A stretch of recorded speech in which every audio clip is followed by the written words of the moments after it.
The Lord be with you. And with your spirit. Reading from the Holy Gospel according to Saint Mark. Glory to you, O Lord. The apostles gathered together with Jesus and reported all they had done and taught. He said to them, "Come away by yourselves to a deserted place and rest a while." People were coming and going in great numbers, and they had no opportunity even to eat. So they went off in the boat by themselves to a deserted place. People saw them leaving, and many came to know about it. They hastened there on foot from all the towns and arrived at the place before them. When he disembarked and saw the vast crowd, his heart was moved with pity for them. For they were like sheep without a shepherd. And he began to teach them many things. Sisters and brothers, the Gospel of the Lord. Praise to you, Lord Jesus Christ. Come, Holy Spirit, bless this unworthy priest, that I may preach with humility and with the heart, and that people listen in the Holy Spirit with their hearts, not just with their ears. Come, Holy Spirit. Amen, Lord. Amen. So, friends, are you busy? You know, one thing the pandemic gave to us is that many of us are less busy now. Pre-pandemic, my God, we were everywhere, unli. All the occasions, lahat, nandun ta. So the pandemic came and slowed us down. I'm grateful. I'm really happy that there's more time now to rest, relax, reflect, and renew. Are you busy? Busy ka ba? Mayroon pong kwento ng isang mayor po yata. Tinanong siya ng mga reporter, "Sir, are you busy, sir?" Sabi niya, "No, I'm not busy. I'm mayor. Don't forget that. Mayor ito." Busy. And many of us, even in the ministry, I remember how exhausting. A lot of legwork. Meron nga pong kwento ng isang pare, lalo na yung Pasko. Oy, lapit na po ang Pasko. Sumisilip na po si Joe Marie. We look forward to that. Doon na po tayo. Doon po itong tinitignan natin. Anyway, yung Misa di Gallo, wow, napakahirap po yan sa mga pare. Late ka na matulog, maaga ka na naman gigising for 9 days. Anyway, may nangyari po daw na isang pare, nung kinanta yung "Papuri sa Diyos," alas 4 ng umaga. Alam mo ginawa niya? Umupo lang siya muna. Mahaba yan, mga 3 to 5 minutes yun, paulit-ulit.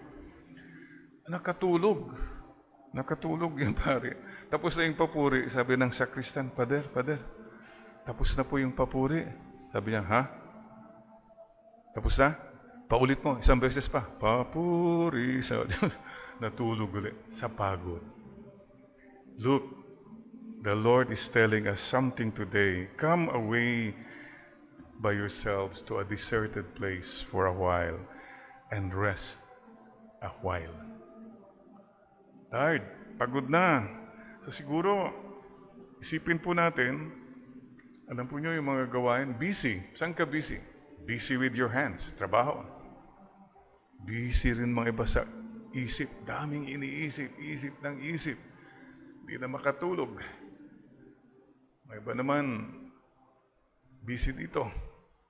Daming heartaches, daming mga tampo. Ay, your heart, matutulog ka na lang. Puno ka pa rin ng hatred or anger. Let your heart rest for a while. Iba naman, busy dito. Busy nang talaga, non-stop. O busy sa text. See, I don't think the Lord wants us to live that kind of life. Kaya tama po, pakicheck nga po ninyo, what should I tone down? Siguro hindi naman kailangan na yan. Pati yung mga iba yun na nga yung kakain na lang tayo, di ba? A meal is a time with persons. Naku, mga iba, parang ako, I don't feel, well, it means, kung ganun ka ng ganun sa harap ng iba, ibig sabihin, they're not important eh. Mas importante sa ito. These are the little things perhaps, oo nga no, let's put this down and let's just be persons. Ito, functions pa rin, may gagawin pa kasi ako eh. O at least mag-excuse ka man lang, umalis ka muna doon. These are the little things perhaps. Plus, syempre, yung tanong na rin po, do you have time to be with the Lord? To listen. You know why you need to slow down, take it easy? Because you need to listen. Many of us are not really listening to God. If you listen long enough, a lot of things will fall into place. So mga kapatid, rest a while. Slow down. Slow down. You move too fast. You got to make the morning last. Feeling groovy. Naku, there was a song way back. Simon Garfunkel ba yan? Slow down. Slow down po tayo. What's your hurry? You know, the Australians always say, what's your hurry, mate? What's your hurry, mate? Ba't ka nagmamadali? No worries, mate. Maybe we should remember that. Remember this po, at the end of your life, wala pong magsisisi na sayang nagtrabaho pa sana ako. No one will ever regret that, oh, I should have worked more. Ang pinakamaliging regret siguro natin, I should have loved my family more. I should have gotten in touch with my real friends more. I should have prayed more. See, mga kapatid, slow down. Take a rest for a while. And taking a rest, taking it easy, is not being lazy. Oh, Father, wala akong panahon sa mga ganyan. I have to work. Fine, okay po yun. Saludo po tayo sa diligence. But sometimes, yung dahil sa napaka-focus ka palagi sa mga work mo, mga functions, mga plano mo, you hardly have the time to see persons. Functions, persons. I'd rather go for persons first. Because God is a person. You are a person. I am a person. Anyway, paalaala lang po. Sabi nga ng mga teenagers natin, ano ba tawag niya sa kanila? They are the Z generation na? Gen Z. Chill. Chillax. Tama po yun. Worry. The more you worry, the more you hurry to the cemetery. And I keep saying too, don't take yourself too seriously. There is a God. Maybe when we overwork, we forget it's God's work. We are putting ourselves at the center. We should put God back to the center. So mga kapatid, 3 R's sa buhay natin, huwag kakalimutan na. The first R is to relax. To relax means take a walk or whatever. Yung something na may time ka rin sa sarili mo, maglakad ka or go to a quiet corner. Mga iba, nagsisili yata, gano'n, no? Whatever. But please, relax. Not only physically, but mind, heart, soul. Relax. Mayroong kwento nga po yung isang matanda, 80 years old, malakas pa. Tinanong siya, Lolo, anong secret mo? Why are you strong? Well, because, you know, sabi niya, years ago, nung bata pa kami ng wife ko, we made a pact na kung may nagkamali o kung mayroong magagalit na, ganon, ang gagawin na lang, lumabas ka sa bahay, maglakad ka ng 5 kilometers. Right? So, halos everyday, 5 kilometers ako naglalakad kung may mga mali ako. At saka, bakit naman ho si Lola? Malakas din. Alam mo, sabi niya, every time na lumalabas ako, sumusunod siya. Sinisigurado niyang makakabalik ako. See, for them, that was the time to relax. Second R, very important po. This is what we need now. We need time to reflect. Reflect. The unreflected life is not worth living. Ang gulo ng buhay, you have to stop and say, hey, what's happening? Ano bang nangyari? What do I do? Ito hindi tama. You cannot reflect when you're just busy always. Be still and know that I am God. What have you learned, for example? 1.5 years na itong pandemic. What have we learned? Have we really reflected? Ano kayang sinasabi ni Lord sa nangyayari ngayon? Take time to reflect and to pray. Yeah, go on a retreat if you can, or spend every day. Ito na yung daily time with God. Prayer time. May prayer time ka ba? I have a very simple suggestion. It has helped me a lot. Medyo natututo na ako sa mga smartphones, mga gano'n. You know what you do? First thing in the morning, you log in to God. Pray ka agad. Lord, I'm logged in already, Lord. And I'm connected with you all throughout the day. At different times of the day, I am getting connected. You pray. Hindi lang yung mag-log in ka, that's it. No. It means you are now connected. You experience something, Lord. Little moments. Log in. That's very important po. And third, R, renew. Recharge. Pati nga yung mga cellphone na low-bat, mag-recharge po tayo. And that's it. We need the 3 R's in life. Relax, reflect, renew, recharge. That's the way to go. Kung hindi ka mag-recharge, drained out ka na, low-bat ka na, burned out ka. You know why? It's needed to relax, to reflect and renew. Kasi if you don't do that, you can end, if you're not kind to yourself, that's being kind to yourself. If you're not kind to yourself, you end up unkind to other people. Galit ka na eh. Punong-puno ka na eh.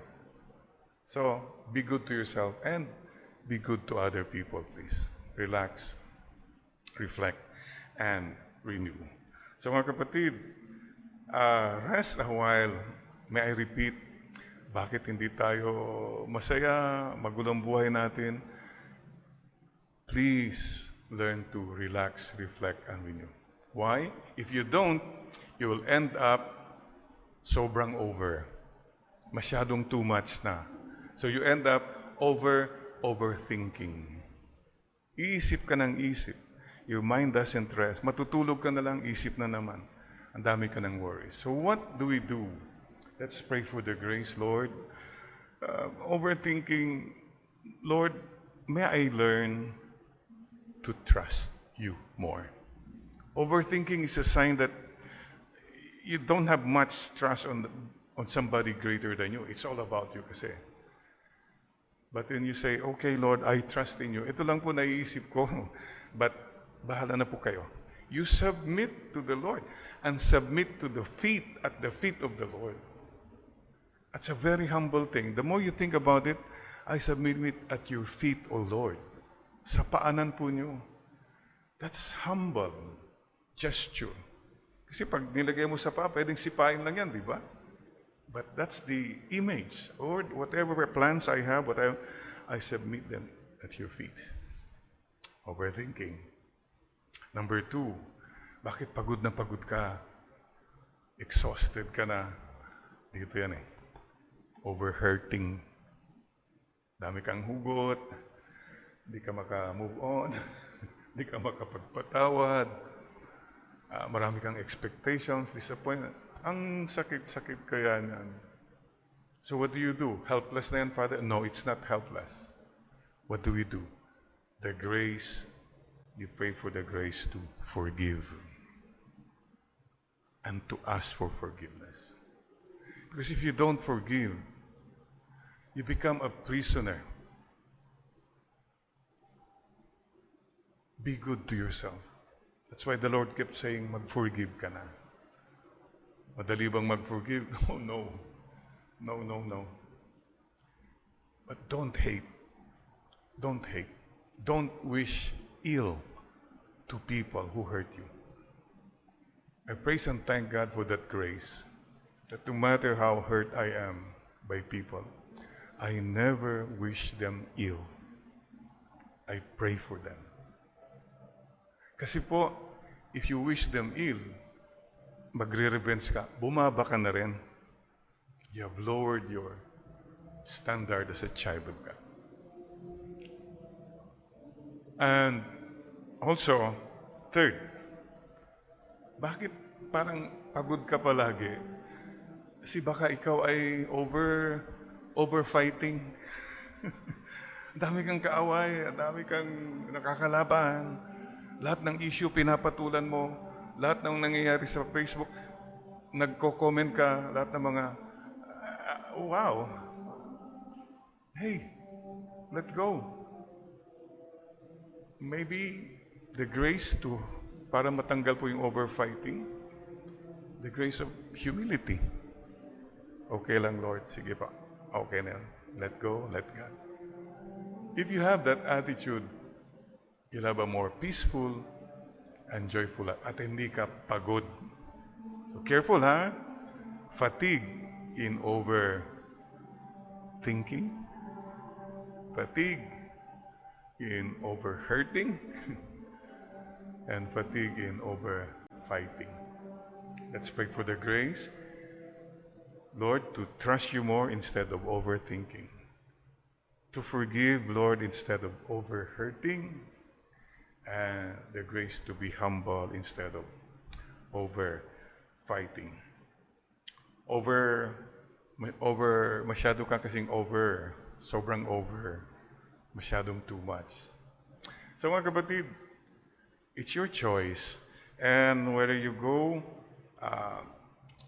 every day, what has helped me a lot, in a day-to-day lang naman po tayo eh. Ito po malaking tulong. I'm online with God. And I'm on call. Online and on call. What does it mean? Online means, yun na nga, nag-log-in ka. You have this prayer life all throughout the day. And my day is, I'm on call for any mission, any duty. I'm on call to people, their presence, maybe they need something. If this is your attitude in every day, magaan po. Kasi ang tendency natin, you are on yourself. And you are always focused on yourself. Ang bigat ng araw mo. Mabigat po. Relax ka siguro, enjoy ka, but it's empty. But if you know, I'm online with God, okay, I can talk with God anytime, and I'm on call, in any duty, any mission that I can do, kahit maliit lang, nagpangiti ka lang, bumati ka lang sa isang tao, hey, that's duty. In the line of your duty. And on duty with joy and humility. I keep going back to those. So that's my day. That's the only agenda. I'm online with God, and I'm on call for whatever mission I can do today with joy and humility. That's making it simple. Maybe yun ang kailangan natin. stay simple na. What happened to you? Dati simple ka lang. Ngayon, complicated ka na. Dati masayahin ka. Ngayon, di ka nang umingiti. Dati approachable ka. Ngayon, para ka ng unreachable star. Dati simple ka lang. Ngayon, wala ka ng kilay. Ganon. Anong pinagagawa mo? You see? You don't even laugh at yourself anymore. I guess that's the thing that we should keep reminding ourselves. And dear friends, there are times when the Lord leads us to the way of the cross, the desert. The way of the cross is the silent way.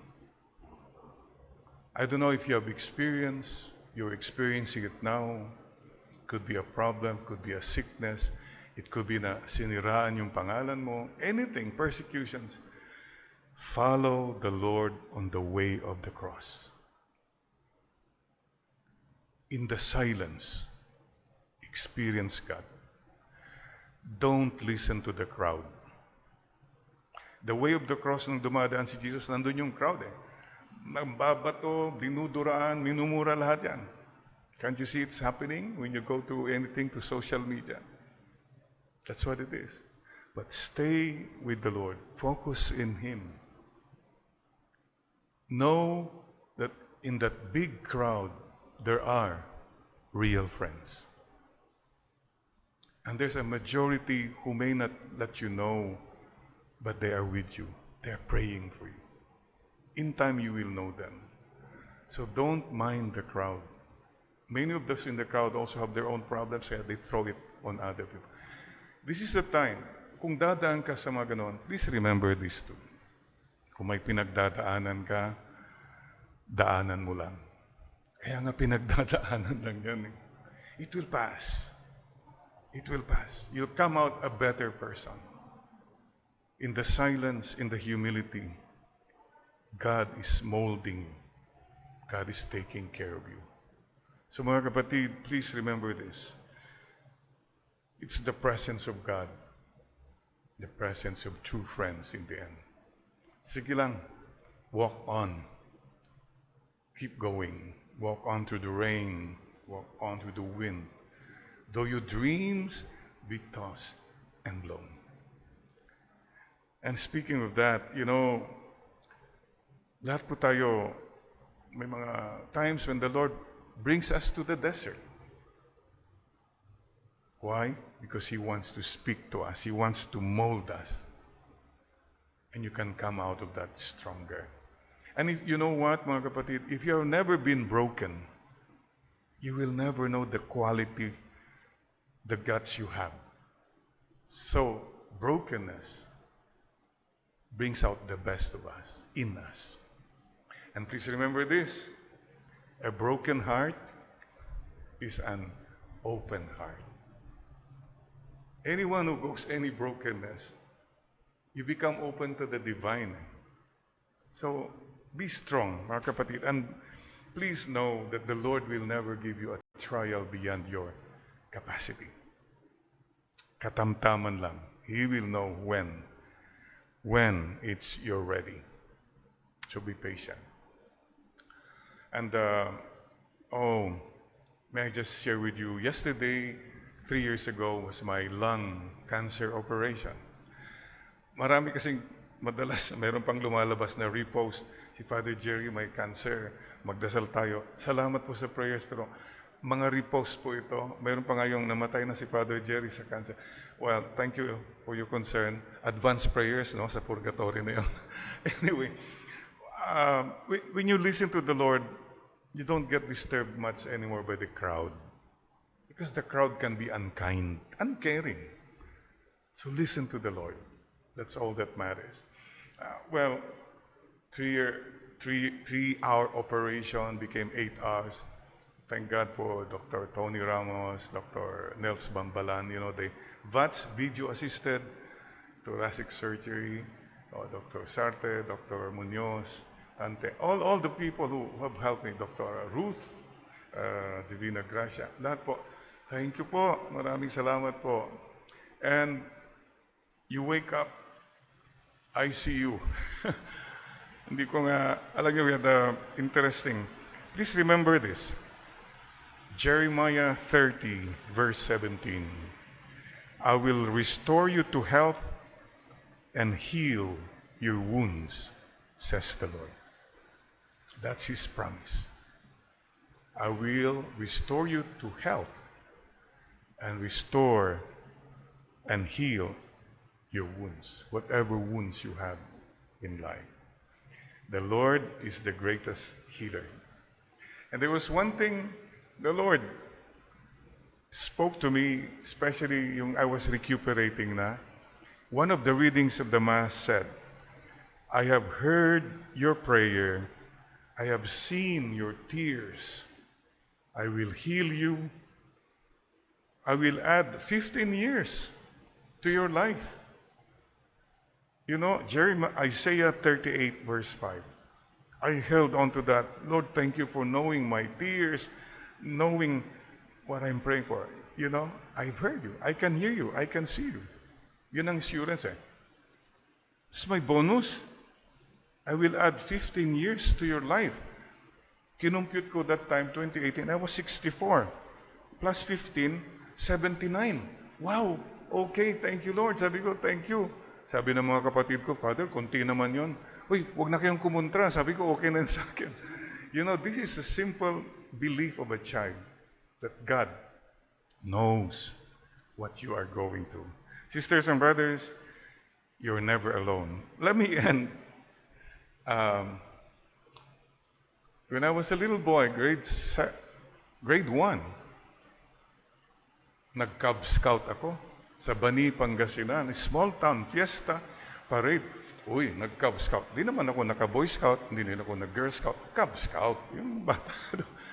And there was this parade. Oh my gosh. You know, there were drums, umiikot sa buong bayan. For a little boy to see that town, ang laki pala ng bayan, may mga streets na I was afraid. And of course, I didn't know anyone. I just followed. I was afraid. And isa pa, well, all I had, I didn't have a complete uniform. Hiyang-hiya nga ako eh. Pero Cub Scout ako, sabi ko, kasi meron ako yung neckerchief pa yan, handkerchief, at saka mayroong isang ganun. That's all I had, t-shirt. Of course, wala akong shoes, wala akong cap. Pero Cub Scout ako. Madidinig mo yung crowd. Alam mo na, yung mga nasa balcony nila, oy, sino yon? Yung anak na yon. Ano ba yung batang Cub Scout? Wala namang tsinela, wala namang sapatos. No, madidinig mo yun. All kinds of comments. That's the crowd. Unkind. Anyway, but one thing I cannot forget, pagdaan ko sa bahay namin, lapit na yung plaza, I heard the voice, I could hear it, the voice of Mama and Papa. They were waving, Jerry, Jerry, you know, oh, Jerry, oh, I was so happy, yung ngumingiti na ako. Oh, Jerry, very good. They were cheering on their favorite Cub Scout. And that was enough for me. Ito po siguro ang gusto kong sabihin kung mayroon kang pinagdadaanan. Let the Lord, Mama Mary, cheer you. Anak, you'll be okay. You are their favorite Cub Scout. You are their favorite Girl Scout or Boy Scout. Listen. That's why we need to rest a while. If only to listen again that you are a favorite of God. Thank you, Father. Thank you, Jesus. Thank you, Holy Spirit. Thank you, Mama Mary. Thank you, family. Thank you, dear friends. Thank you. Amen.